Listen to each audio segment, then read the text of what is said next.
Welcome, curious minds, to another deep dive. Today, we're embarking on a journey into a really critical corner of modern medicine.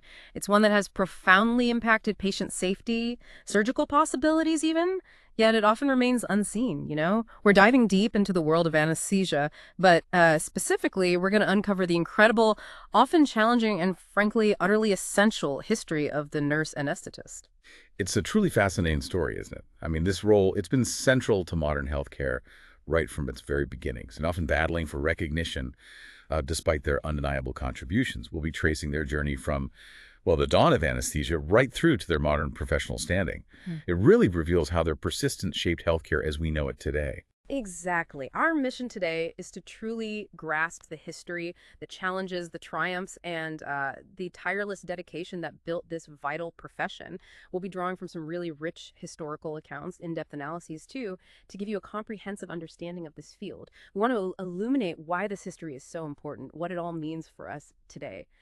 So yeah, let's unpack this. Hashtag tag I, the chaotic dawn of modern anesthesia. Pre-1900s.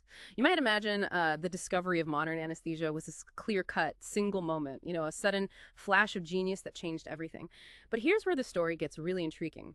Decades before what's often cited as the official discovery in 1846, people were already experimenting with substances like nitrous oxide, famously known as laughing gas, and diethyl ether. But these weren't medical breakthroughs yet. They were more like recreational curiosities, valued for their euphoric effects. That's a crucial point, yeah.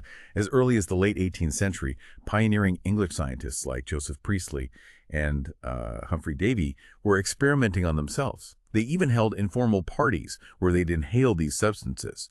Davy, with really remarkable foresight, famously speculated that nitrous oxide may probably be used with advantage during surgical operations. It was an early hint, right, of its medical potential. American medical students were also doing similar recreational experiments, but it took nearly 40 more years for these substances to be seriously considered for surgery. Wow, 40 years. So despite Davy's incredible foresight, the medical community was, well, slow to catch on. There was a physician from Georgia, Crawford Long, who actually used diacetyl ether for surgery back in 1842, but, and this is key, he never publicly reported his findings. Then you had others, like the Massachusetts physician Charles Jackson and the Connecticut dentist Horace Wells, also experimenting. But the truly monumental, the widely publicized public demonstration, the one often cited as the discovery of modern surgical anesthesia, that happened on October 16, 1846. This landmark event took place at Massachusetts General Hospital's iconic ether dome, led by a Boston dentist, William T.G. Morton. That was the moment, really, that brought anesthesia into the public consciousness as a surgical possibility. It opened a door that had been, well, unimaginable for millennia. And the impact of Morton's demonstration. It was immediate, profound, just imagine. Pain had been this unavoidable, absolutely brutal part of surgery forever. So to witness a patient undergo a procedure without agony, it was revolutionary. The esteemed surgeon John Collins Warren exclaimed, "Gentlemen, this is no humbug." Another surgeon there declared, "I have seen something today that will go around the world." Optimism was incredibly high. But what's often overlooked is that despite this initial burst of hope, it would be another half-century, really, before the promise of truly painless surgery would be substantially fulfilled. Significant problems cropped up almost immediately, casting this long shadow over the discovery. Hashtag tag anesthesia under a cloud, the immediate problems. Yeah, and those problems started right away, didn't they? Largely driven by the potential for personal gain, it seems. Morton tried to capitalize. He tried disguising ether under a different name, hoping to profit exclusively, and he quickly applied for a patent. But he wasn't alone. Crawford Long, Charles Jackson, Horace Wells, they all vigorously claimed credit. This led to years of bitter legal public battles among the four men over who truly deserved recognition and, maybe more importantly, the money. Right. And the physician and writer Oliver Wendell Holmes Sr., father of the famous Supreme Court Justice, he even suggested the term anesthesia to Morton, borrowed it from the Greek for insensible. This word had been used before, to describe benumbed body parts, but Holmes applied it to this new state. As the anesthesiologist Robert Dripps observed right from the start, anesthesia was placed under a cloud.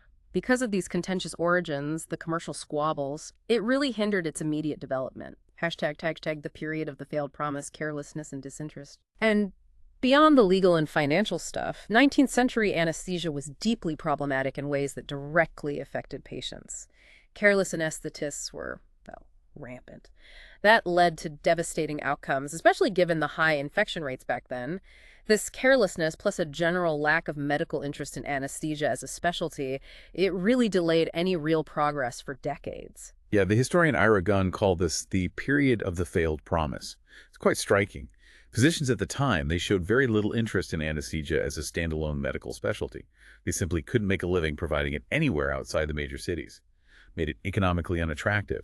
Some even considered it unworthy of a physician's intellect, believing it lacked, intellectual challenge.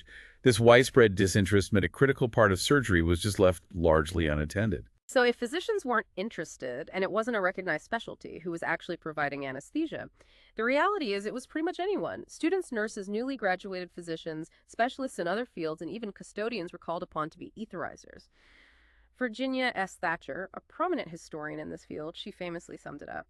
Anesthesia could be anybody's business. This unregulated approach, it meant consistency, safety, expertise, they were all severely lacking. Created a really dangerous void. And this lack of dedicated attention, of specialized training, it predictably led to a significant degradation of knowledge and technique. Morton's effective glass inhaler, abandoned. Instead, they used this crude, bell-shaped sponge saturated with ether and applied directly over the nose and mouth.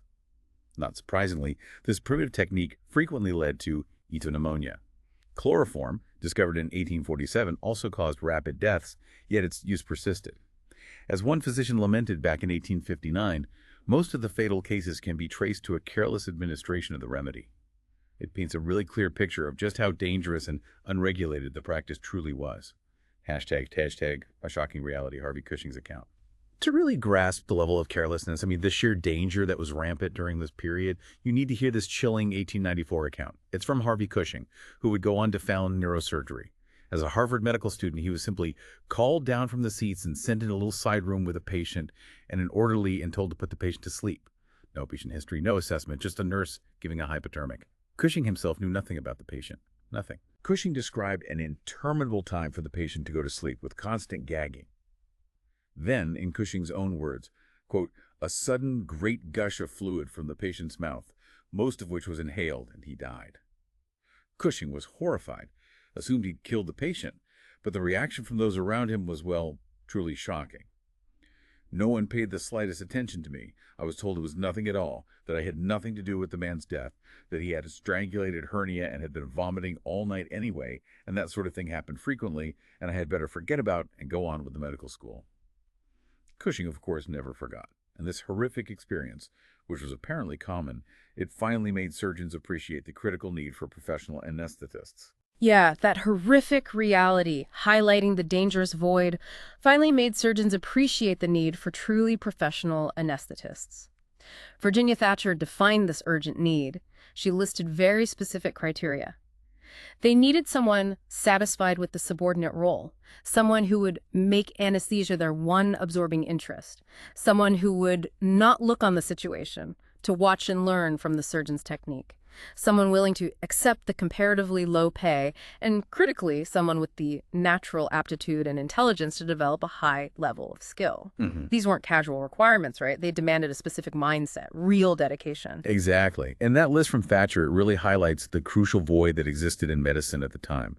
Given their existing roles in continuous patient care, their meticulous attention to detail, and their willingness, frankly, to specialize in this often overlooked area, nurses were uniquely positioned to step up. They could provide the focused, skilled attention that anesthesia so desperately required, often filling a role that physicians largely disdained.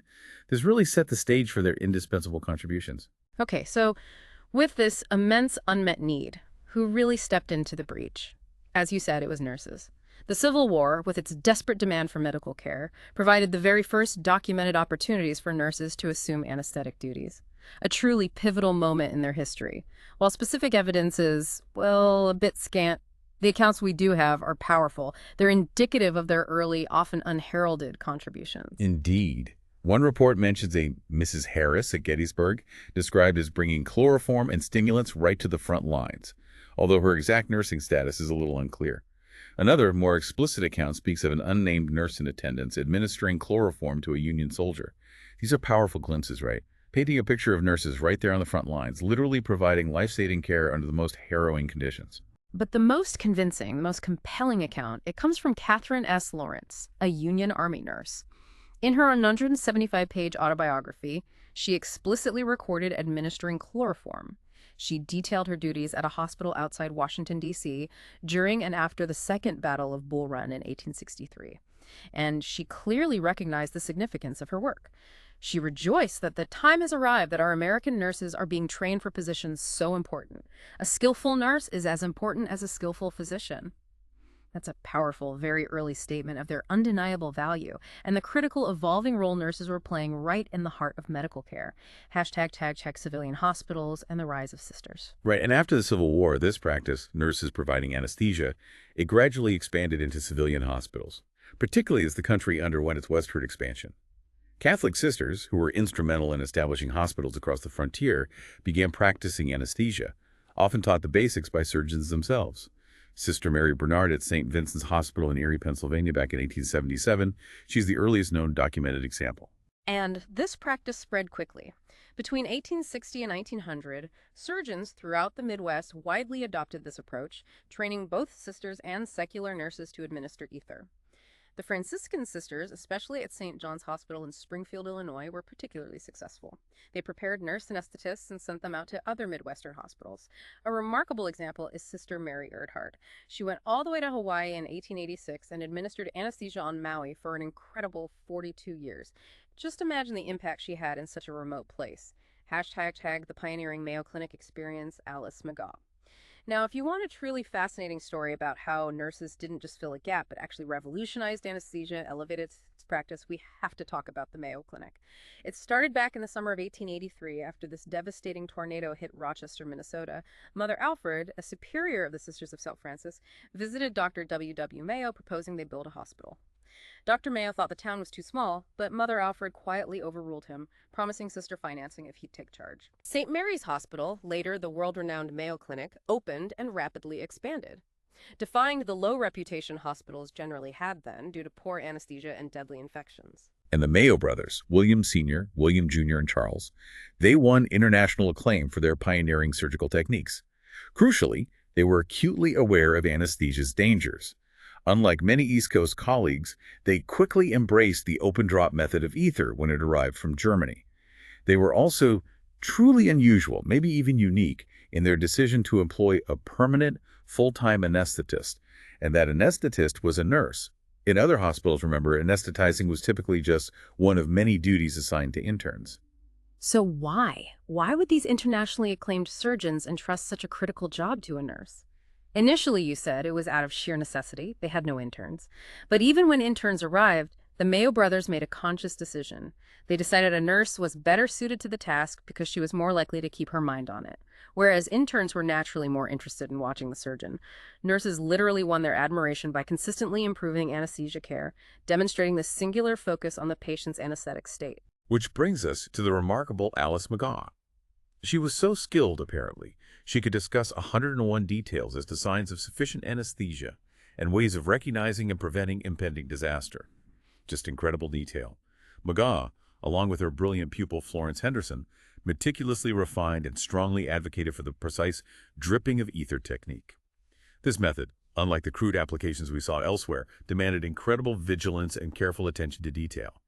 It also required careful psychological care of patients to minimize that agitation, the excitement often associated with induction, which, as we heard from Harvey Cushing's account, frequently led to tragic disasters. Henderson herself provided this really precise description of the technique. She explained using a modified Esmarch inhaler, which is covered with 2 layers of stockinette. The ether was then dropped upon it, slowly at first, and the patient is asked to breathe naturally through the nose. Then the mask is gradually lowered and the rapidity of the dropping increased, care being taken not to give the ether fast enough to cause a sensation of smothering or suffocation. As soon as the jaw relaxes, the head is turned to one side because the patient usually breathes more easily with the head in this position. This meticulous approach, it was just a stark contrast to the rough and ready methods used by most early anesthetizers.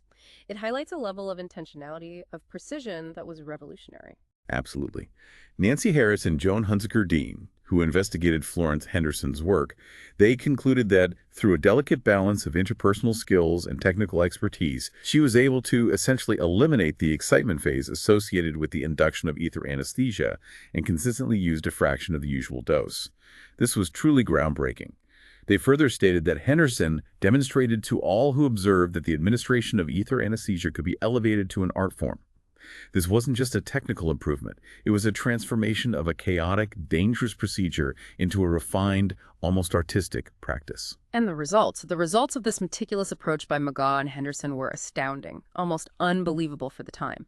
Magaw alone accounted for over 14,000 anesthetics without an accident, the need for artificial respiration, or the occurrence of pneumonia or any serious results. And crucially, these were not minor operations. We're talking complex abdominal, cardiac, head surgeries. This truly demonstrates the safety and efficacy they brought to the surgical suite. And beyond their clinical outcomes, Magaw and Henderson also introduced significantly better teaching methods.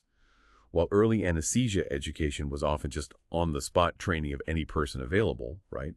At Mayo, nurses sometimes stayed for 2 or 3 months and learned to give ether under supervision. Their reputation grew so quickly that surgeons from across the U.S., even England, would send selected nurses to Rochester to observe Magaw and other nurse anesthetists at St. Mary's Hospital at their work. Unquote. Charles Mayo was so profoundly impressed by Magaw's work that he famously named her the mother of anesthesia.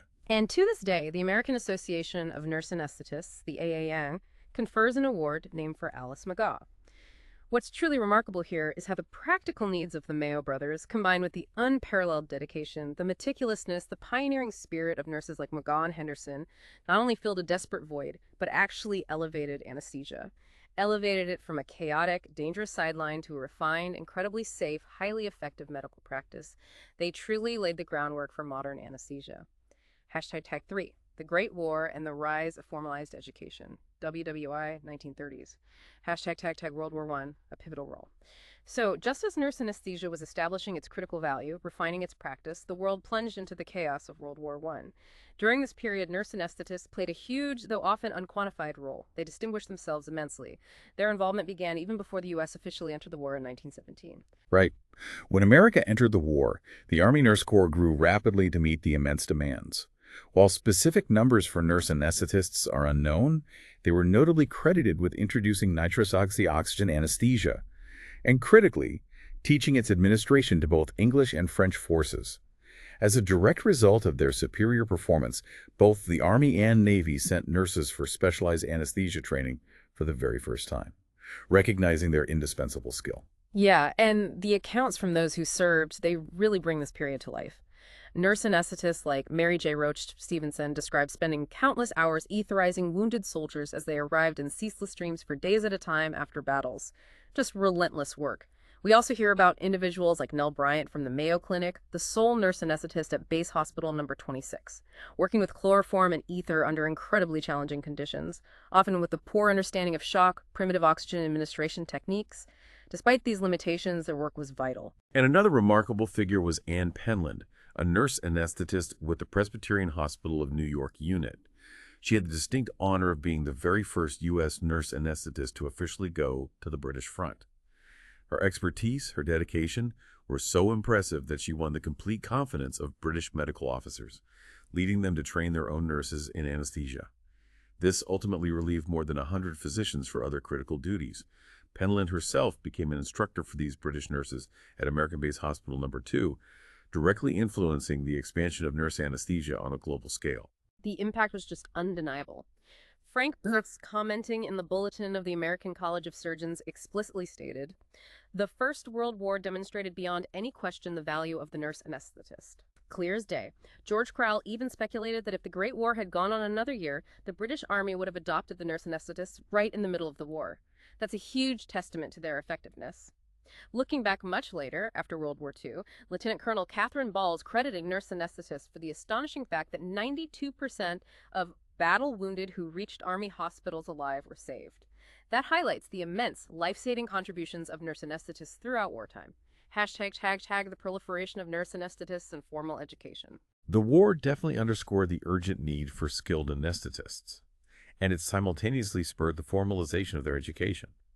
Pioneers in nursing like Isabel Adams Hampton Robb, the first superintendent of the Johns Hopkins School of Nursing, recognized this early on.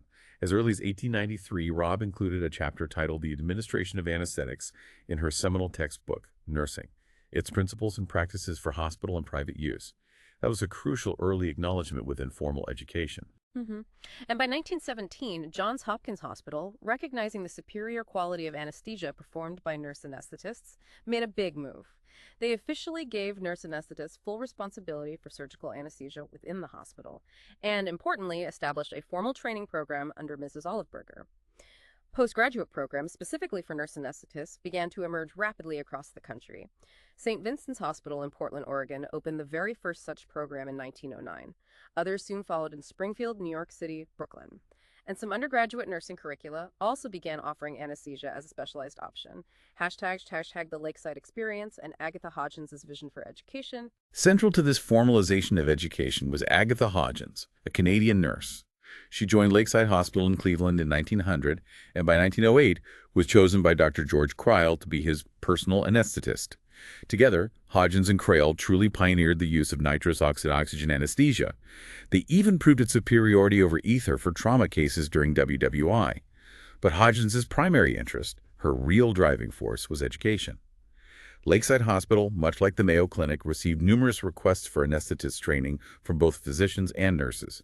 As Thatcher observed, visiting surgeons eager to emulate Lakeside's methods would often buy a gas machine and then simply send a nurse to Cleveland to find out how it worked. Hodgins herself recalled the sheer demand.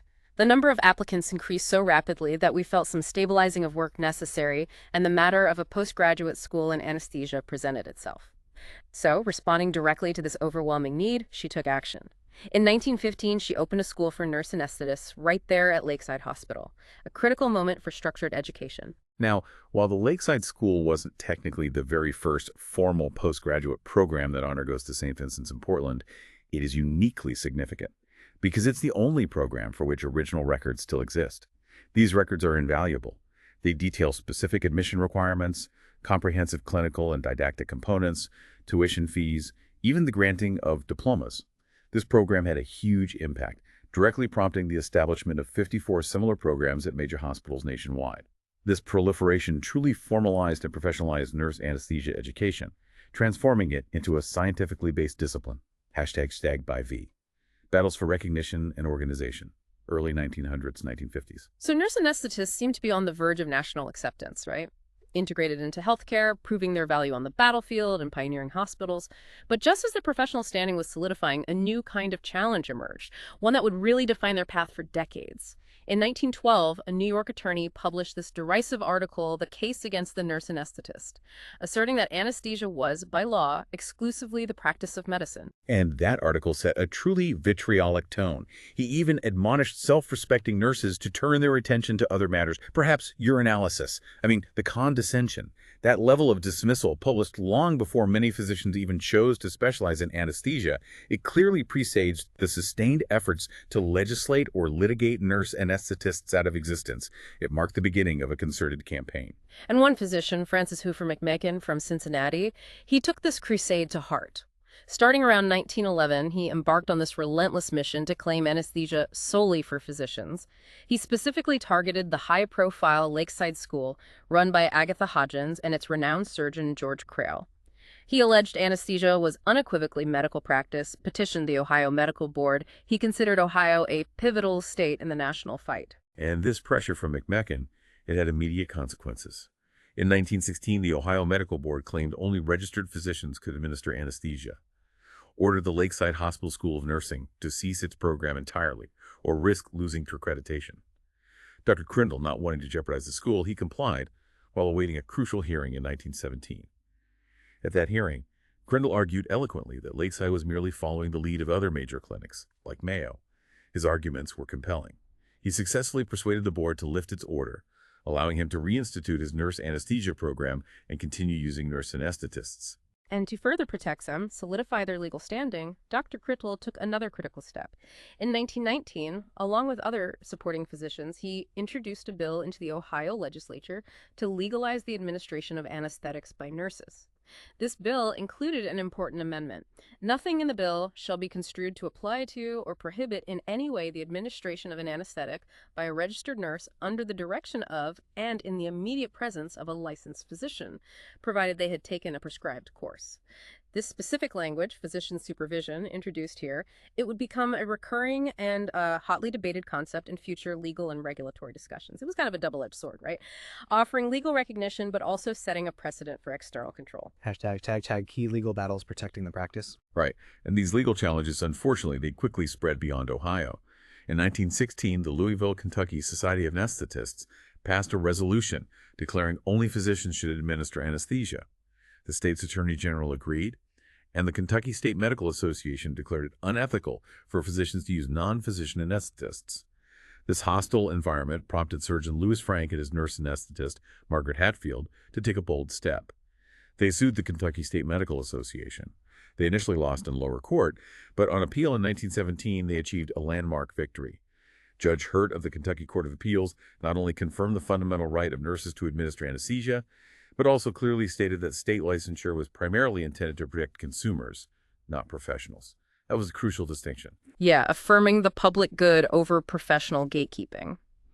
So while these cases showed physicians they couldn't just rely on the courts to eliminate nurse anesthetists outright, they weren't deterred. The battles continued, notably in California. There, physician anesthetists sued Dagmar Nelson, a prominent nurse anesthetist, alleging she was practicing medicine without a license. This became the famous Chalmers-Francis v. Nelson case. And in a significant victory for nurse anesthetists, Dagmar Nelson won. At every level of the California civil courts, including the California Supreme Court, the highest court ruled that the functioning of the nurse anesthetist under the supervision and in the direct presence of the surgeon was simply the common practice in operating rooms. Therefore, the court concluded, the nurse anesthetist was not diagnosing and treating within the meaning of the Medical Practice Act, effectively affirming her right to practice, a clear message from the courts. Interestingly, at the time, nurse anesthetists actually welcomed this concept of physician supervision. It seems counterintuitive now, maybe, but it was because the supervision was coupled with statutes that, for the first time, explicitly gave them legal status. Jean Blumenreich, a legal historian, noted these statutes, typically, followed the formulation in Frank v. South and provided that nurse anesthetists were to work under the supervision or direction of a physician. However, and this is a crucial detail, the statutes themselves didn't define what supervision actually meant or create new duties for physicians. Instead, Blumenreich clarified the legislation was not attempting to create new duties, but merely to describe what was already occurring practice, to explain why nurse anesthetists were not practicing medicine. It was essentially codifying reality, not imposing a new hierarchy. Vital at the time. Hashtag we who are most interested, organizing nationally. Right. So seeing these mounting challenges and having this deep understanding of the need for standardized education, Agatha Hodgins made an initial attempt to form a national organization back in 1926. While 133 names were submitted, this initial effort failed to thrive. Ruth Satterfield, an eminent CRNA educator, noted that much of what Hodgins said, fell on deaf ears. However, 5 years later, a confluence of problems would really force the National Organization of Nurse Anesthetists to finally come to life. Physician opposition was certainly a major factor. For example, in 1929, California nurse anesthetists were compelled to organize after the Board of Medical Examiners alleged that nurse anesthetist Adeline Curtis was practicing medicine illegally. Curtis, a tireless public speaker, then campaigned, repeating this powerful refrain, "We can get nowhere without an organization. We're in the minority, of course, but we must organize," end quote. This urgency led to California holding its first meeting in February 1930. Other states quickly followed suit, with 23 establishing organizations by the end of the 1930s. And economics played a huge, undeniable role in bringing them together. This era of organization happened right in the middle of the Great Depression, which severely impacted incomes everywhere. Hodgins herself noted in 1935 that physicians' strongest objection was against those nurse anesthetists who were working on a fee-for-service basis, highlighting the direct economic competition. Thatcher observed that Hodgins' original concept might never have been sparked into action if the collapse of the nation's economy had not revived the physician anesthetist's interest in protecting his income by eliminating competition from nurses, end quote. It was this perfect storm of professional and economic threat really forcing the issue.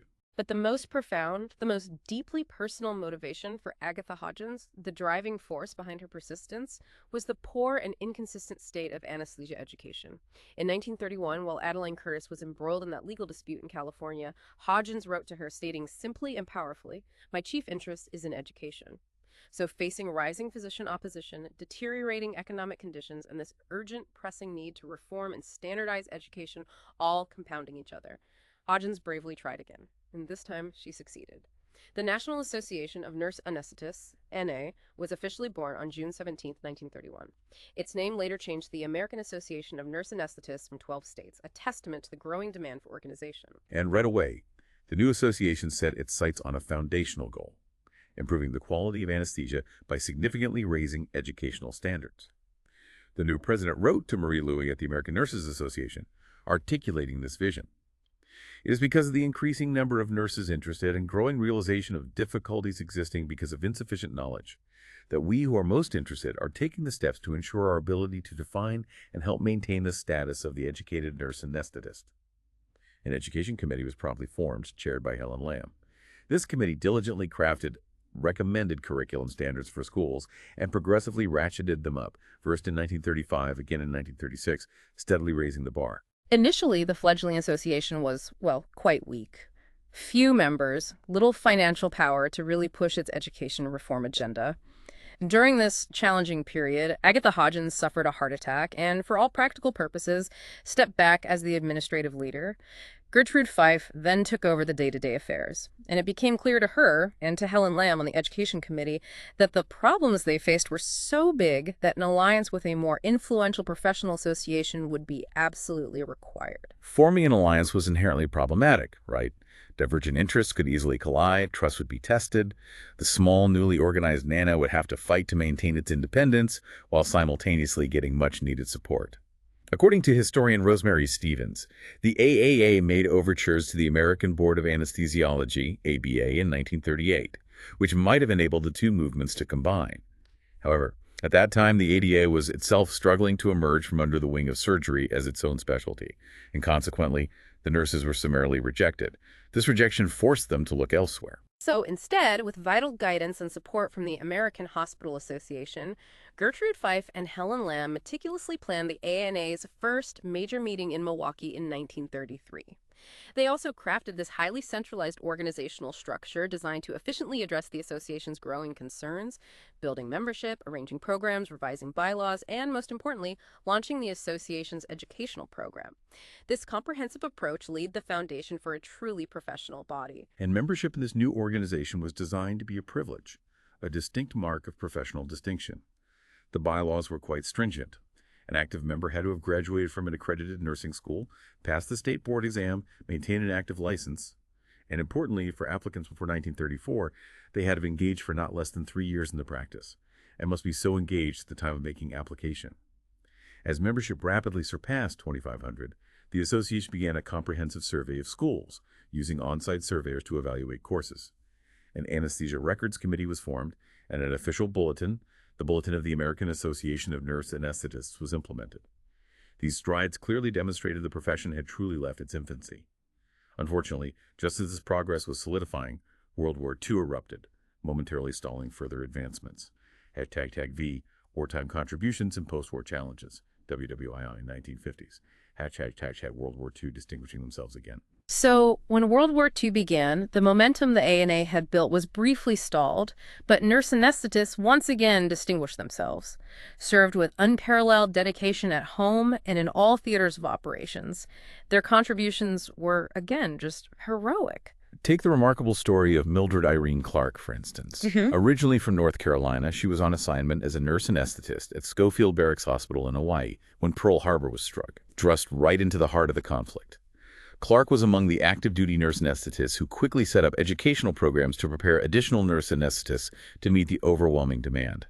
Her career culminated in 1967 when she became the chief of the Army Nurse Corps, a historic milestone, the very first nurse anesthetist to hold that prestigious position. And another incredibly notable figure was Annie Mueller, an Army nurse anesthetist sent from Walter Reed to the Philippines in 1941. She served as chief nurse and chief nurse anesthetist of the hospital on Corregidor, enduring unimaginable hardship. For 3 grueling years, Mueller was held as a prisoner of war, along with other nurse anesthetists and 62 other Army nurses. Their resilience is truly humbling. Mueller later wrote extensively about her harrowing experiences, giving anesthetics to one casualty after another who all needed help that only a nurse could give them under the most dire, primitive conditions. She described the nurses grown slender as reeds but were smiling over some secret rumor about liberation, not realizing they had nearly 3 more years of hard work and starvation. Their stories are powerful testaments to the strength and dedication required. The sheer scale of the war effort massively expanded the need for anesthetists, both military and civilian. Lieutenant Colonel Catherine Balls, an education consultant to the Army, estimated that approximately 15 million patients were admitted to Army hospitals during the war. Something had to be done to provide anesthesia services. In 1942, historian Stevens reported that nurse anesthetists dramatically outnumbered anesthesiologists by a ratio of 17 to 1, clearly demonstrating who's shouldering the bulk of anesthesia care. By the end of World War II, the Army Nurse Corps had educated over 2,000 nurse anesthetists. Most trained under an abbreviated 4 to 6 month curriculum, a necessary measure to meet urgent wartime needs. Lieutenant Colonel Balls even recalled some volunteer nurses being placed into anesthesia service after only 90 days of training due to extreme demand. Despite these condensed training periods, the outcomes were remarkable. Balls recounted one hospital where over 5,000 anesthetics were given during a 6-month period, and not one death or complication occurred as a result of anesthesia, a powerful testament to their adaptability and quality under pressure. Yeah, but this incredible surge in numbers, the necessary shortening of training, while vital for the war effort, it posed extraordinary complications for the ANA itself. The questionable quality of some of these newly minted graduates, trained so rapidly, had to be addressed to maintain the profession's standards. To manage this, the ANA implemented a temporary program of certification by exam and certification by waivers, demonstrating pragmatic measures taken to prioritize immediate need while safeguarding future quality. And despite being gravely ill, Agatha Hodgins, the indefatigable leader, sent powerful words of encouragement during this challenging time. She wrote, "The immense and vital part all branches of medical service will play can, because of its greatness, be now only dimly conceived. They will in very truth be a green island in the wide, deep sea of misery now encompassing the earth." Profound words, among her last. Hodgins passed away in 1945, having truly shaped the profession's foundation. As World War II drew to a close, the ANA's plans for a certification exam for civilian membership, put on hold by the war, were finally realized. The very first exam was given in June 1945. It was completed by 90 women in 39 hospitals in 28 states, plus 1 in the territory of Hawaii. This firmly placed the ANA as the arbiter of quality in nurse anesthesia, a role they would defend fiercely. Nationally, World War II was also associated with significant human rights advances. Jackie Robinson breaking the color barrier in baseball in 47, President Truman integrating the armed forces in 48, and in a move directly attributed to the nurse anesthesia profession's contributions, the first male nurse was commissioned in the Army Nurse Corps in 1955. These first 2 male nurses commissioned, both nurse anesthetists, Edward L. T. Lyon and Frank Maziarski. Maziarski eventually became the 60th president of the AANA. The AANA itself reflected these broader societal shifts, admitting its first black member in 1944, its first male member in 1947, #A short-lived peace challenges, and progress post-war. The post-war era, while seemingly peaceful, ironically brought new conflicts, new challenges for nurse anesthetists. The number of physician anesthesiologists significantly increased during this period, surging from 285 in 1940 to over 1,200 by 1949. Ira Gunn attributed this to wartime medical experiences, alerting physicians to anesthesia's potential as a specialty, combined with the increased complexity of anesthetics and the GI Bill supporting medical residencies. The country was just producing more physicians, many drawn to anesthesiology. Upon returning from military service, these physician anesthetists actively sought to establish themselves in the civilian economy. This, unfortunately, brought about a resurgence of activity against the nurse anesthetist. One particularly insidious activity was this concerted effort to render the undeniable contributions of nurses historically invisible. For example, the grand 1946 centennial celebration of Ether at Mass General lavishly lauded anesthesiologists, made absolutely no mention of nurse anesthetists despite their pivotal role. Thomas Keyes' widely referenced book, The History of Surgical Anesthesia, published then, has since been shown by analysis to have been deliberately meant to write nurse anesthesia out of existence. Bankert listed other similar efforts, systematically designed to erase or diminish the nurse anesthetist's historical footprint. This included deliberately propagating a myth, of the early superiority of British anesthetists, a land, so the story goes, which was never so foolish as to allow nurses to administer anesthetics, which was, of course, false. There was also the calculated move by the National Association of Physician Anesthetists to backdate its founding from 1936 to 1905, aiming to create a longer, more established history. Furthermore, a new word, anesthesiologist, was coined in the 1930s specifically to distinguish the work of physician anesthetists from nurse anesthetists. These were all parts of a broader strategy to assert dominance and diminish this historical record. And beyond these historical revisions, anesthesiologists launched a nationwide PR campaign in 1947 aimed squarely at denigrating nurse anesthetists, instilling fear in the public. Several major articles appeared in popular magazines like Look and Reader's Scope. One alarming excerpt railed, "Bad anesthesia causes more operating room deaths than surgery. Now many hospitals have physician anesthetists to protect you." End quote. The campaign openly leveraged fear, stating, "Until the operating rooms of our hospitals are brought into line, hundreds of Americans will continue to die needlessly on operating tables, sacrificed to ignorance and incompetence." Crucially, no evidence was offered to support these inflammatory claims. These negative PR efforts, despite their aggressive tone, ultimately didn't deter surgeons or the public from trusting nurse anesthetists. However, the campaigns did have a detrimental effect. They discouraged many capable nurses from entering the field. End quote. This directly prompted the ANA to actively promote the profession, undertake recruitment efforts. Ironically, it was anesthesiologists themselves who then undertook the very first quality of care study in anesthesia. And according to Ira Gunn, the results shocked and dismayed many anesthesiologists. That initial quality study, groundbreaking research, published in 1954 by Beecher and Todd. First prospective analysis of anesthesia outcomes, involving data from about 600,000 anesthetics across 10 university hospitals. The findings were truly remarkable. The death rate for patients treated by nurse anesthetists was a staggering half that of patients treated by anesthesiologists. And importantly, there was no difference in the physical status among the patient populations. However, despite this clear data, the authors, without any supporting evidence, surmised that anesthesiologists must have been anesthetizing more complex surgical cases to account for the difference. This highlights a significant bias in early research and, not surprisingly, more quality comparisons would follow in the coming decades. Despite the ongoing challenges, CRNAs continued to pioneer advancements. For example, in 1948, Olive Berger at Johns Hopkins reported on 480 anesthetics for complex repairs of cyanotic congenital heart disease in infants and children, including the intricate tetralogy of Fallot, groundbreaking pediatric cardiac anesthesia. Similarly, Betty Lank at Boston Children's Hospital pioneered the use of cyclopropane in pediatric anesthesia, further extending the possibilities of safe surgical care for the youngest, most vulnerable patients. And their wartime contributions continued to be recognized. After the U.S. committed troops to South Korea, the National Women's Press Club named the Army nurse as its Woman of the Year in 1953. An Army nurse anesthetist, Lieutenant Mildred Rush, had the honor of accepting the award on behalf of all Army nurses, highlighting the profound impact and respect they'd earned. It was, in fact, the Korean War that ultimately led to the accreditation of all nurse anesthesia education programs, a critical step toward professionalization. While the ANA had begun accrediting programs, it initially had little authority to enforce standards. To gain the necessary authority, the ANA successfully appealed to the Department of Health, Education, and Welfare for recognition as the sole accrediting agency for nurse anesthesia programs. This recognition had a significant practical consequence. To get federal education benefits, returning GIs had to attend an ANA-accredited school. Within just a few years, civilian schools across the country either brought themselves into compliance or closed their doors. The ANA now found itself firmly established as the undisputed arbiter of quality in the education of nurses as anesthetists.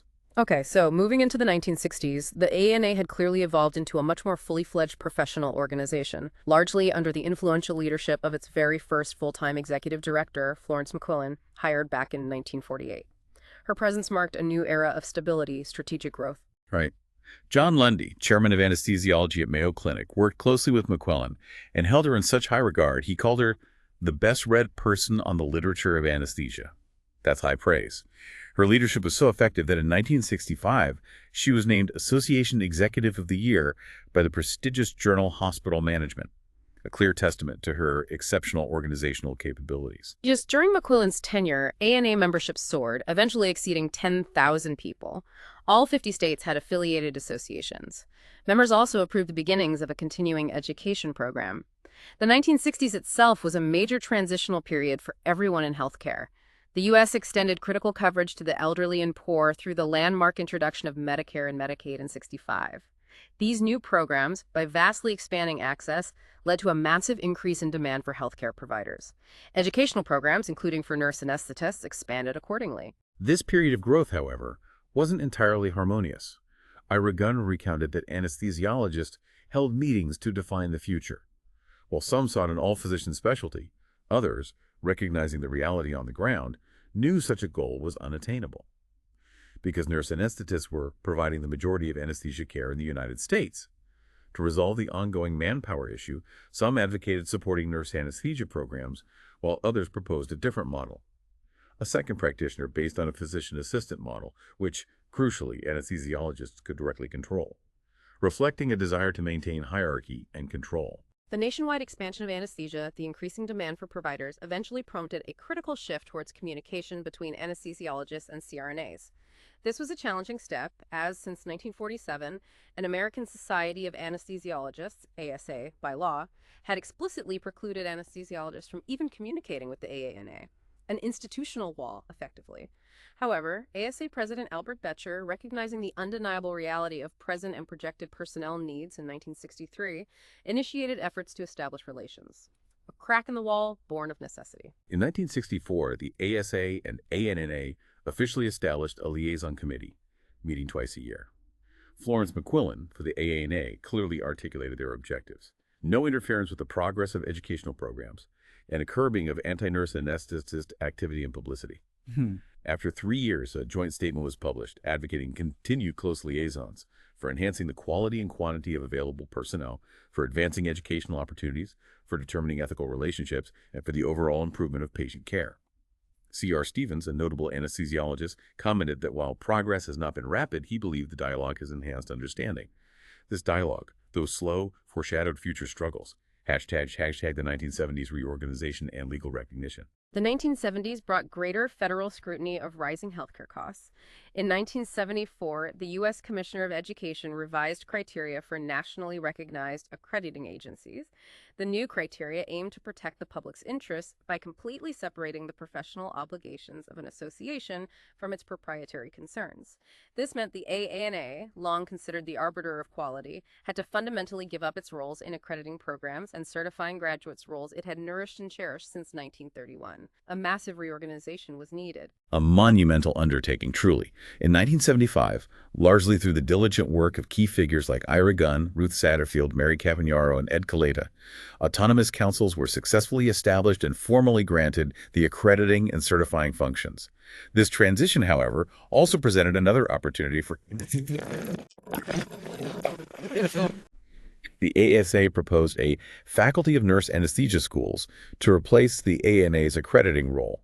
However, after strategic planning, compelling presentations, the newly formed councils on accreditation and certification ultimately won the government's approval, affirming their independent authority. This struggle over accreditation and certification, while challenging, ultimately had several important outcomes for nurse anesthesia. First, by formally terminating the ANA's direct role in accrediting schools and certifying graduates, the ANA became truly free to pursue laws and policies protecting CRNAs without conflict of interest. Second, this very struggle between the ANA and ASA surprisingly revived the ANA's friendly relationship with the American Nurses Association. Third, nurse anesthetist educators seized this episode as a crucial opportunity to significantly upgrade educational programs, moving them from hospital-based apprenticeships into university and college settings. Visionary CRNAs like John Gard, Ira Gunn, Joyce Kelly, Sister Mary Arthur Schramm, true pioneers, establishing and leading programs within baccalaureate, then graduate frameworks in the early 70s. A profound shift towards academic rigor. And fourth, state nurse anesthetist organizations actively sought explicit legal recognition, either as standalone laws or, more commonly, within existing state nurse practice acts. This phase can be directly traced to a Department of Health, Education, and Welfare Committee report from 1971 that explicitly supported an extended scope of function for registered nurses. And what fueled this push for greater legal recognition? Several factors converged. higher educational standards for nurses, increasing complexity of anesthesia practice, the broader women's movement advocating for professional advancement, and the growing presence of men in nursing, breaking traditional gender molds, all contributed to greater legal recognition. As a result, nurse anesthetists would soon be explicitly listed in the laws or regulations of all 50 states, providing much-needed professional legitimacy. However, Mitch Tobin, former AANA State Legal Affairs Director, cautioned that from state to state, the manner, type, and frequency of statutory and regulatory recognition varies considerably. Meaning while recognition was achieved, its specifics were far from uniform, creating an ongoing need for clarity, for advocacy. In the following decade, the AANA would indeed have to issue numerous position statements to clarify and attempt to unify how CRNAs were treated under different state acts and board rules. Hashtag federal legislative initiatives and legal problems in the 1980s. By the end of the 70s, American healthcare expenditures had skyrocketed, and the existing reimbursement practices were peculiarly designed to encourage higher costs rather than contain them. This unsustainable trajectory prompted Congress to seek ways to cut back. Ira Gunn vividly described how this cost control played out in anesthesia. Anesthesiologists billed for services when they were not present in the hospital or even in town, a significant accountability issue. He recounted instances where some chose not to come out at night or on weekends to supervise care, yet they billed as if they had been present. This led to widespread complaints from insurers, notably Medicare. As a direct result, Medicare's Inspector General began focusing heavily on anesthesia reimbursement, searching for potential fraud. The ANA's Washington Council was even told that roughly 25% of Medicare fraud and abuse investigations were related to anesthesia services, a shocking revelation indicating a systemic problem. Indeed, it was these unjust reimbursement practices that directly led to two major federal efforts to control anesthesia costs and ensure greater accountability. The first was the Tax Equity and Fiscal Responsibility Act, or TEFRA, in 1982. TEFRA was specifically designed to control costs and ensure that an anesthesiologist demonstrated that he or she provided certain services to qualify for payment. These certain services were defined as 7 specific requirements. For example, an anesthesiologist had to be present for induction, remain immediately available for consultation. Crucially, TEFRA also capped the number of concurrent cases an anesthesiologist could supervise at no more than 4. TEFRA, while aiming for accountability, unfortunately had some adverse implications for CRNAs. If CRNAs were employed by an anesthesiologist, services were billed as though the anesthesiologist administered the case. However, if CRNAs were hospital employees, the time units for the anesthesiologist were cut in half. And if the service was solely supervision, 3 or more CRNAs, payment shifted to Medicare Part A on a reasonable charge basis. While the hospital could still bill for CRNA services under Part A or B, the system became complex, sometimes economically disadvantageous to CRNAs. Then came an even greater, more existential threat. In early 1983, while the ANA was still grappling with TEFRA, Congress passed a second, far-reaching cost control bill. The Prospective Payment System, or PPS. PPS fundamentally revised Medicare billing, shifting from cost plus fee for service, more services, more money, to a prospective price based on diagnosis-related groups, DRGs, a fixed payment per condition. This posed a much greater threat to CRNAs than TEFRA. PPS legislation was a powerful disincentive to hiring nurse anesthetists for several critical reasons. It became impossible for the anesthesia component to cover the full cost of hospital-employed CRNAs. Separating CRNA services from the global cost, unbundling, was explicitly prohibited, and anesthesiologists who had previously billed for CRNA services under Part B could no longer do so. Taken together, these meant that CRNA services were, for all practical purposes, non-reimbursable. This seemingly bureaucratic change threatened to erase CRNAs from the economic map. This very real existential threat demanded immediate decisive action from the AANA. The profession faced a stark choice. Either reimbursement for both anesthesiologists and CRNAs needed to be under the same source, Medicare Part A, or the ANA had to fight for and secure direct reimbursement rights for CRNAs under Medicare Part B. At this time, CRNAs were highly recruited, mostly employed by hospitals or anesthesiologists, but a growing number practiced privately. However, these private practice CRNAs were largely unable to get direct reimbursement from Medicare, Medicaid, many private insurers, severely limiting their economic viability. After a monumental 3-year-long lobbying effort, an effort Marion Banker described as one of the greatest lobbying achievements not only of the ANA but of the whole of nursing, President Reagan signed the Omnibus Budget Reconciliation Act of 1986 into law. This was a true game changer for the profession. Since that pivotal moment, Medicare and Medicaid have paid directly for all CRNA services. making nurse anesthetists the first nursing specialty to achieve this crucial level of direct reimbursement. Dr. Judith Ryan, Executive Director of the American Nurses Association, lauded its importance.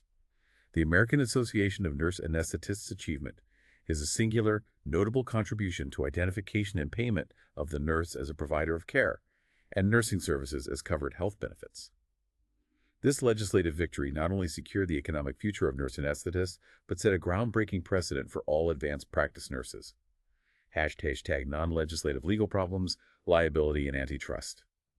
In the same decade, concurrent with these legislative battles, significant events unfolded in civil law. The courts began testing whether a surgeon could be held liable for a nurse anesthetist's actions. Traditionally, surgeons were captains of the ship, theoretically responsible for everything. This was extended to mean nurses and become the temporary servants of the attending surgeon, and liability for their negligent acts may thus be imposed upon the surgeon. Gene Blumenreich explained the perceived danger. When surgeons work with nurse anesthetists, the surgeons become liable for their mistakes. But when surgeons work with anesthesiologists, the surgeons do not have to worry. However, Blumenreich emphasized that this widely held captain of the ship theory applied to CRNAs is largely fallacious. He clarified several key points. First, surgeons are not always liable for CRNA negligence. Second, surgeons may also be liable for anesthesiologist negligence. Liability isn't exclusive to working with nurses. Third, because the surgeon's liability depends on the specific facts, as a practical matter, the surgeon is likely included in a lawsuit regardless of provider type. Crucially, Blumenreich highlighted, no surgeon has been held liable in a court of law for the negligence of a nurse anesthetist. Courts apportion liability according to specific facts, clarifying a common misconception. A second significant area of civil law affecting anesthesia in the 80s was antitrust.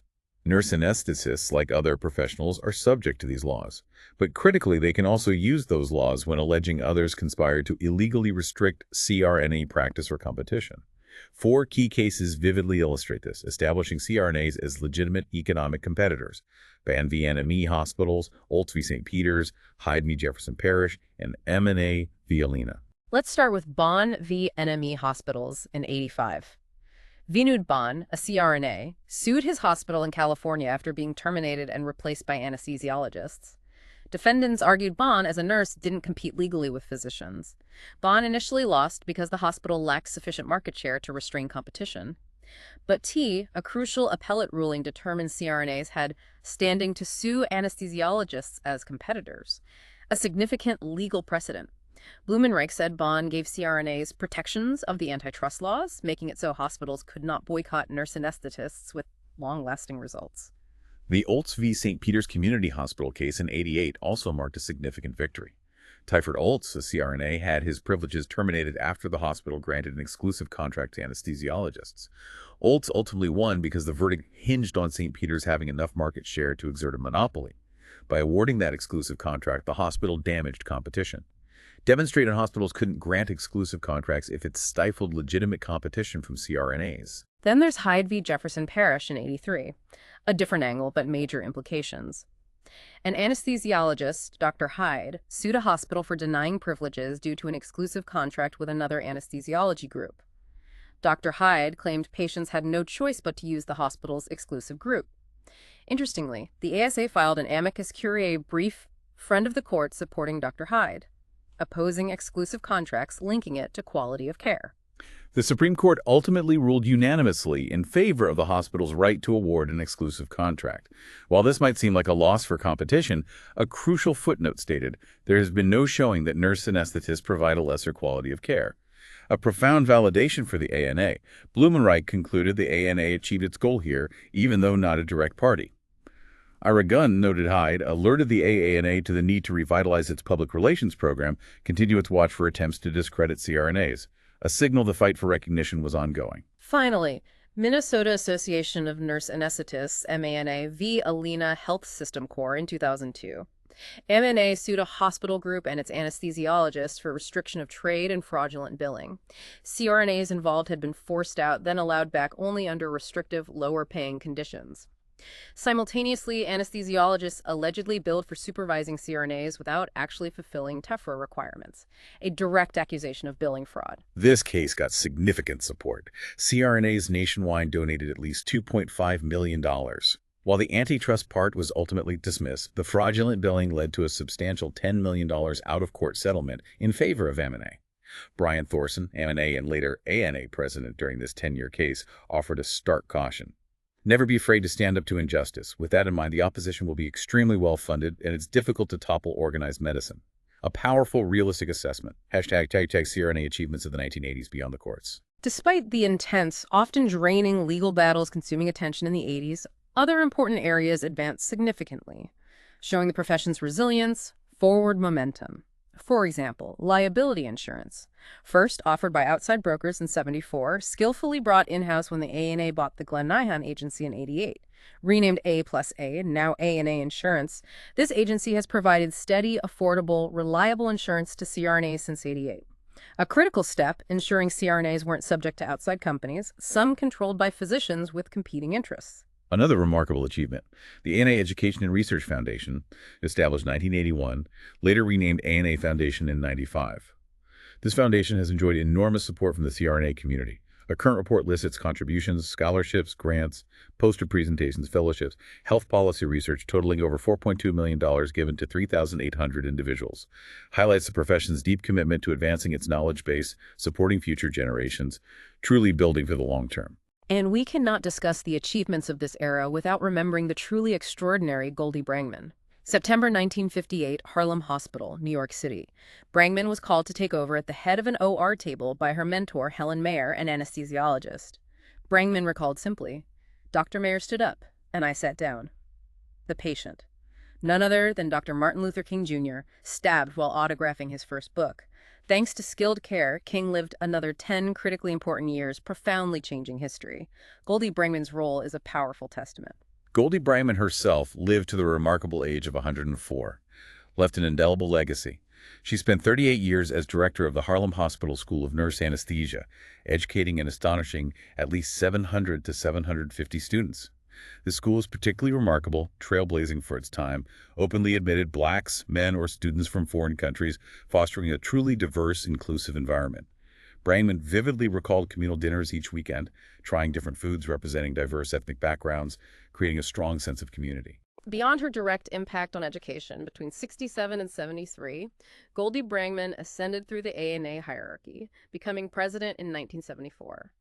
During her presidency, she dedicated herself to significantly improving the ANA's internal workings, which faced challenges after Florence McQuillan's retirement in '70. Her leadership brought modernized communications, business methods, established an executive committee.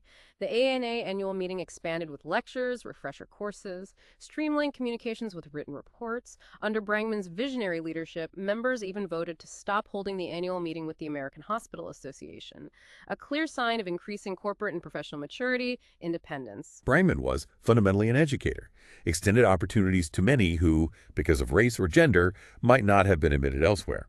Moreover, a true innovator, taught regional anesthesia long before it was standard, pioneered quality assurance. Her lifelong dedication recognized with highest honors. Years later, near the end of her life, Brangman inspired other CRNAs of color to initiate a comprehensive diversity and inclusion program, correcting racial imbalance, continuing her legacy of equity. Another vital figure in preserving this history is Mary Ann Downey, formerly Mary Ann Bankert. An English professor, she penned the vital Watchful Care, A History of America's Nurse Anesthetists, published 1989. Downey, chair of English at College of Joliet, took keen interest in nurses' history, particularly nurse anesthetists. Hired by AA to follow up Virginia Thatcher's work, Downey, through astute analysis, showed how early and later CRNAs consistently fought gender-based economic discrimination to build a specialty second to none. Watchful Care received highly positive reviews. What makes her research more remarkable? She conducted it before the ANA had a formal archival program. Over 50 years of records were just stacked in cardboard boxes in a dusty attic. In addition to her groundbreaking written work, Downey performed an invaluable service, directly prompting the ANA to preserve its own rich history. Her efforts led to establishing a formal archival program, which lives on today as the John F. Garr Archives, ensuring the struggles, triumphs, profound contributions are meticulously preserved for future generations, preventing that historical invisibility that had so often plagued the profession. Okay, the 1990s. Renewed, widespread calls for healthcare reform. A major political agenda during President Bill Clinton's administration, whose own mother, Virginia Kelly, was a CRNA. While his ambitious plan ultimately failed in its place, managed care took firm hold across a large portion of the insured population, driven largely by the health insurance industry and major businesses providing employee health insurance. Managed care, in theory, intended to fundamentally transform healthcare. Ambitious goals. Shift from disease treatment to health maintenance, emphasizing prevention, eliminate fee-for-service incentives, more services, more money, reducing unnecessary services, promote a cost-effective workforce emphasizing primary care, non-physician professionals, shift from independent practice to salaried personnel. Under managed care, some anesthesiologists groups saw workload decline by as much as 40%, creating new economic pressures, leading physicians to scramble to protect autonomy and income. This shift created significant new economic tensions within anesthesia. Remember, when CRNAs won direct reimbursement in '86, they made a crucial agreement. Accept Medicare's assigned payment as payment in full, no balance billing. Payment schedules were devised for anesthesiologists alone, CRNAs alone, and anesthesiologists medically directing CRNAs in teams. However, early '90s, a government accounting office, GAO study, revealed a startling finding. Payments under medical direction were 120% to 140% greater than for CRNAs or anesthesiologists working alone. This wasn't budget neutral, Congress's intent. The GAO therefore recommended a single anesthesia fee. Facing this, the ARNA chose to support the single payment plan, recognizing its fairness, consistency. The ASA, predictably, opposed it. The single payment plan was ultimately implemented, further exacerbating long-standing tensions. These '90s reforms, plus CRNAs' new ability to directly bill third-party payers, also led entrepreneurial CRNAs to venture more boldly into the business of anesthesia. At the same time, the Jack Neary Pain Fellowship brought pain control within reach of CRNAs. Private CRNA practice, largely limited to office-based surgery in small rural hospitals, now expanded. Corporate practices catering to hospitals, larger surgery centers grew, including specialized pain practices. In this scenario, a CRNA business person might perform cases and manage contracts for clinical sites, demonstrating a new level of professional economic independence. #TagNetag attempts to measure quality of care, ongoing debate. The debate over quality of care provider type, it continued to be central. Ongoing attempts to measure outcomes. As mentioned, the '54 Beecher and Todd study showed apparent superior outcomes for CRNAs. 2 decades later, amidst VA healthcare complaints, Congress mandated a National Science Foundation study. At that time, CRNAs provided a significant majority of VA anesthesia. Reviewers reported back in '77, no significant differences in anesthesia outcomes based on the providers of that care. Then, 1980, anesthesiologist W.H. Forrest published a study. No significant differences in anesthesia outcomes between the two anesthesia providers. Predominantly CRNA versus predominantly anesthesiologist institutions. Similarly, a '81 North Carolina retrospective study on mortality found similar results across all provider types. CRNA alone, anesthesiologist alone, team, though no formal statistical test was done. However, between '92 and 2003, a new wave of studies, Abenstein and Warner, Silber et al., Wicklund and Rosenbaum, Vila et al., published and widely promoted as evidence that the utilization of anesthesiologists improves anesthesia outcomes. The AANA, in response, published Quality of Care in Anesthesia in 2009, detailed rebuttals exposing significant flaws. For example, the Abenstein and Warner study purported to analyze the quality of care, but failed to mention the key conclusion, which was actually the opposite of what was claimed. The Silber study, examining Medicare patient outcomes, also heavily scrutinized.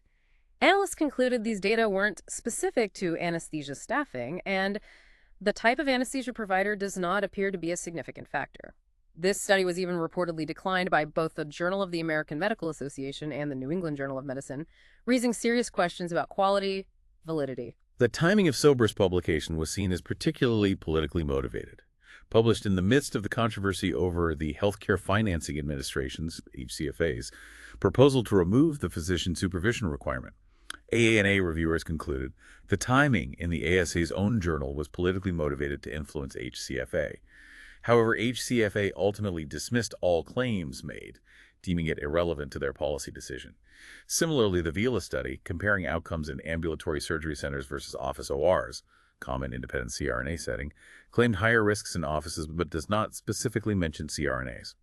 Its conclusion that anesthesiologist presence leads to more favorable outcomes was deemed unsupportable. This entire period, 90s through early 2000s, saw extensive misuse of outcomes research in this debate. Ira Gunn wrote that, in the medical literature in the 1990s, serious questions were raised regarding the quality and relevance of published research, the peer review system, and the selection of articles. To underscore this, a 93 review even concluded a staggering 95% of medical research published then was either flawed or remarkably irrelevant. Highlights the considerable challenge ANA faced combating misleading info with solid evidence. Hashtag the Federal Supervision Regulation, the ongoing battle for autonomy.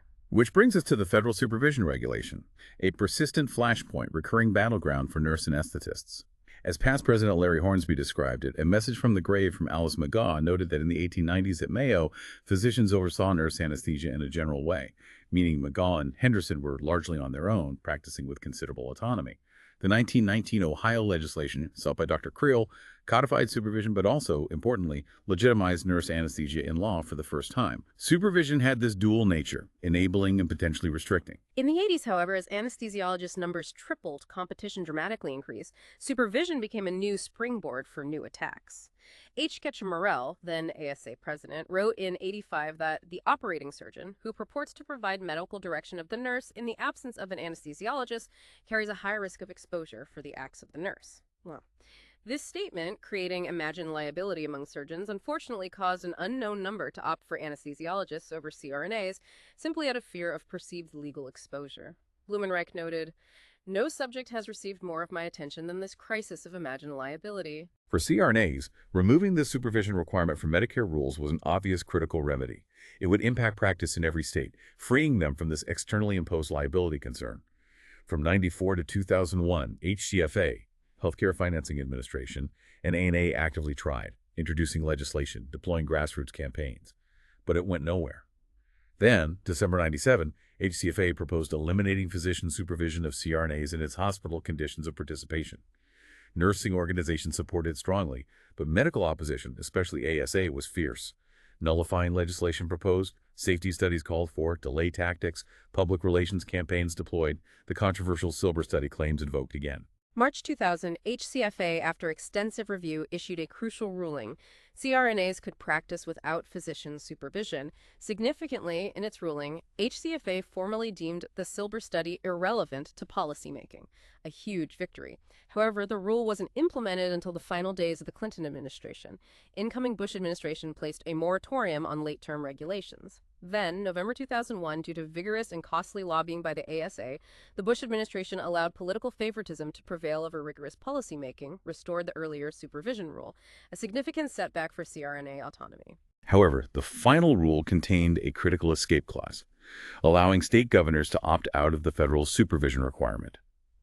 At the time, 31 states had no specific state laws mandating supervision, meaning governors could provide an opt-out. Before long, some did. Iowa first, then rural western states recognizing the need for flexible staffing. To date, governors in 19 states have officially opted out, including California, Colorado, Kentucky. Michigan even suspended a requirement during COVID-19, highlighting practical necessity in crises. Depending on interpretation, this includes 60% to 90% of eligible states. Critically, multiple studies consistently show opting out has not altered anesthesia safety. Health economists Brian Dulles and Jerry Cromwell studied Medicare data in 1999-2005, found no evidence that opting out resulted in increased inpatient deaths or complications. No surprise to AANA and CRNAs, long asserting their safety and autonomy. The authors recommended CMS return to its original intention of allowing nurse anesthetists to work independently, without requiring state governments to formally petition, advocating a simpler, more efficient approach. Other contemporary studies in ANA's quality of care and anesthesia further support this. Reported no significant differences between CRNAs and anesthesiologists in obstetric anesthesia outcomes. Similar mortality rates individually. No difference for team versus solo practice. No mortality differences in hospitals without anesthesiologists versus those with anesthesiologist direction. Lastly, the Institute of Medicine, IOM, health arm of National Academy of Sciences, weighed in powerfully in the future of nursing. Focus on scope of practice. Conclusion.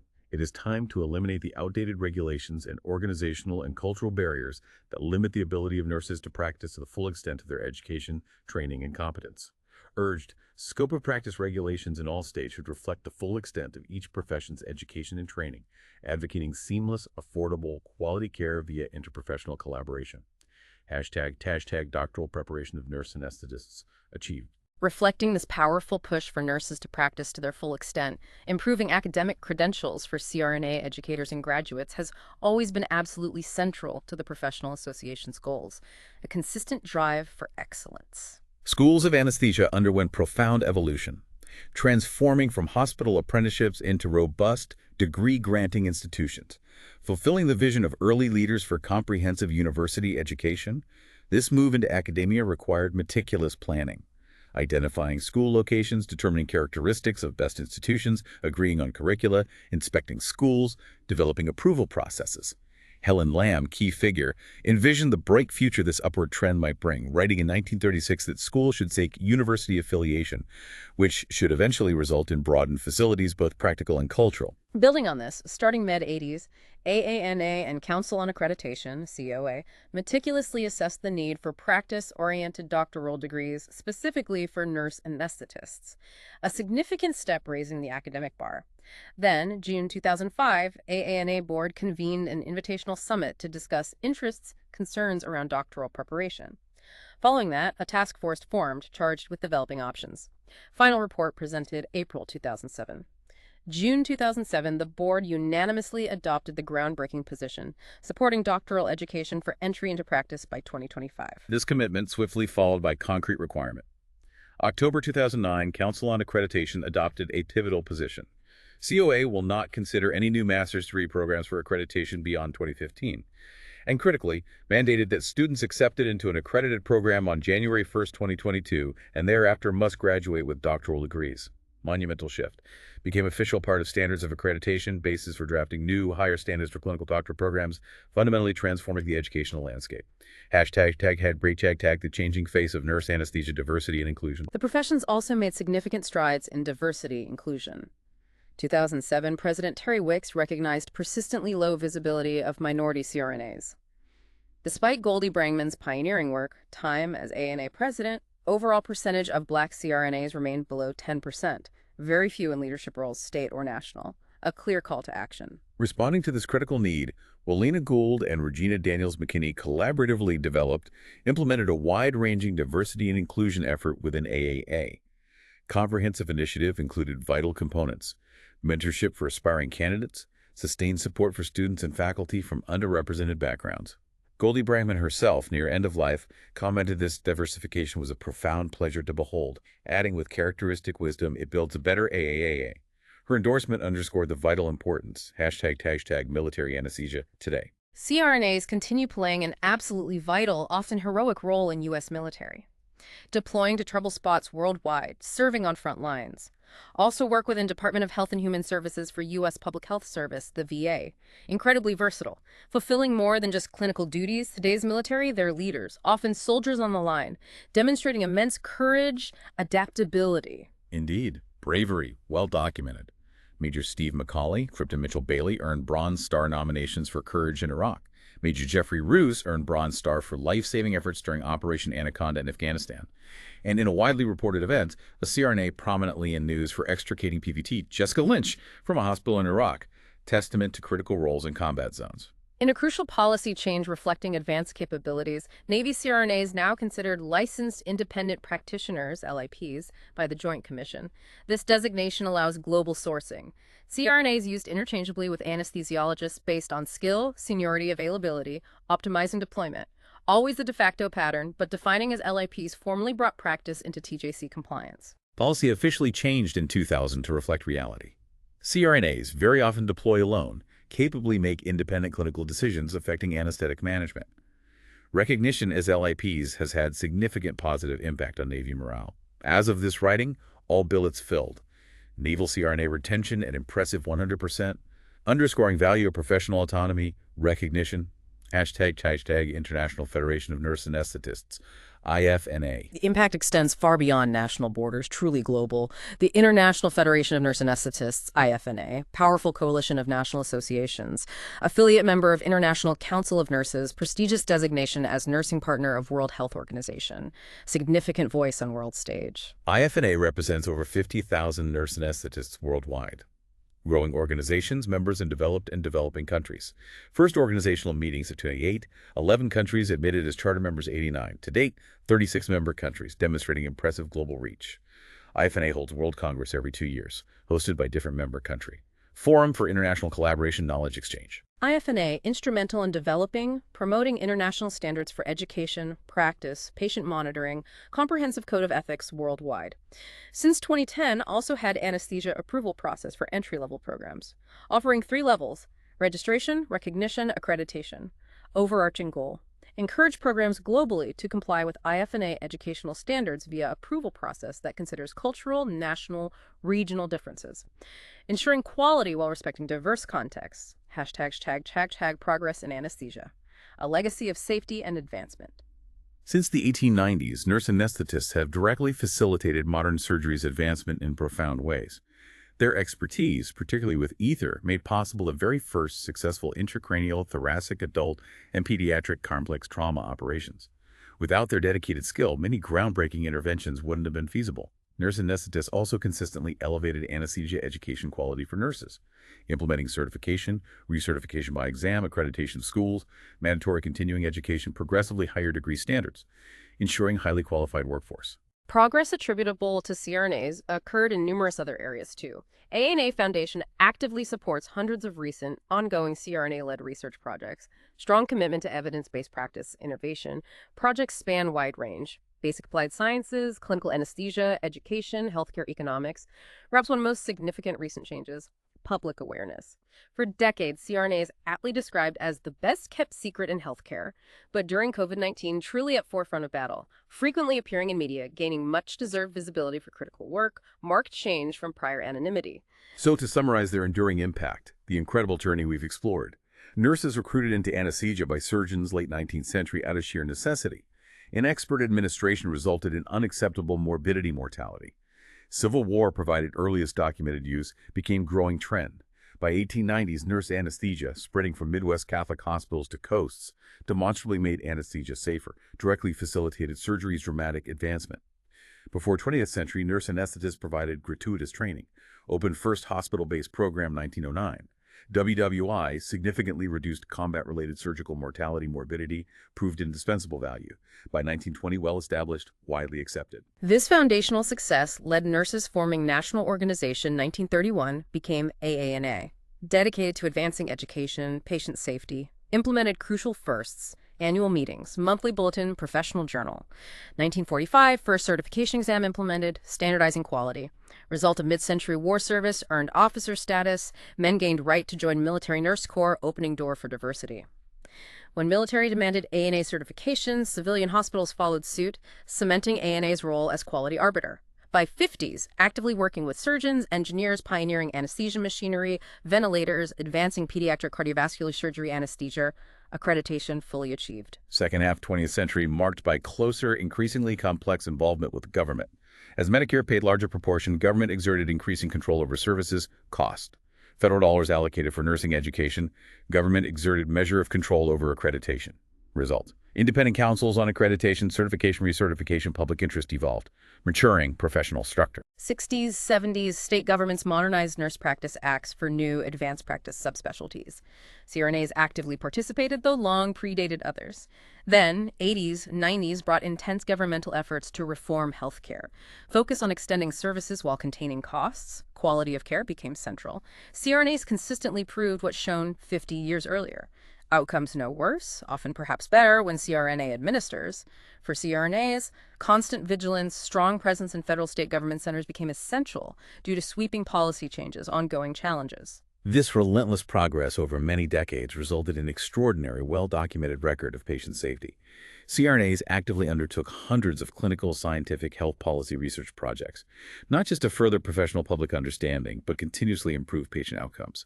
Their history is a testament to power of dedication, constant evolution. What an incredible journey we've taken today. From those chaotic, dangerous early days of anesthesia where carelessness was tragically common, to the highly trained, doctoral prepared professionals providing cutting-edge, safe care today. The story of the nurse anesthetist is truly one of relentless dedication, profound impact. We've seen how their persistent commitment to patient safety, education, often facing immense opposition, transformed not just their own profession, but the very landscape of modern surgery healthcare as a whole. Indeed. This deep dive is a powerful testament to how a group, initially filling a void from necessity, often operating with limited recognition, can, through continuous professionalization, hard-fought legal battles, fierce dedication to quality, not only survive, but truly thrive, become indispensable. It showcases how determination, commitment to patient well-being can overcome immense professional, economic, even political obstacles, shaping healthcare for the better. So, what does this deep dive suggest about the future? It's clear the evolution of healthcare roles, especially for advanced practice professionals like CRNAs, is often shaped by these historical battles, the ongoing, unwavering pursuit of excellence. It highlights the profound power of professional organizations in advocating not just for members, but critically, for patient safety, highest standards of care. Which raises an important question for you, our listener. How might understanding these historical forces, this persistent drive for professional autonomy and quality, influence your perspective on current healthcare debates? On the vital, complementary roles of different professionals in providing seamless, affordable, high-quality care. It's a complex ecosystem, right? And history often holds keys to understanding its present, its future. We hope this deep dive has not only informed you, but also inspired you. Inspired you to appreciate the hidden figures of healthcare, the continuous drive for innovation and patient advocacy underpinning our medical system. Thank you for joining us on this fascinating journey into the world of nurse anesthesia. Until next time, keep digging deep.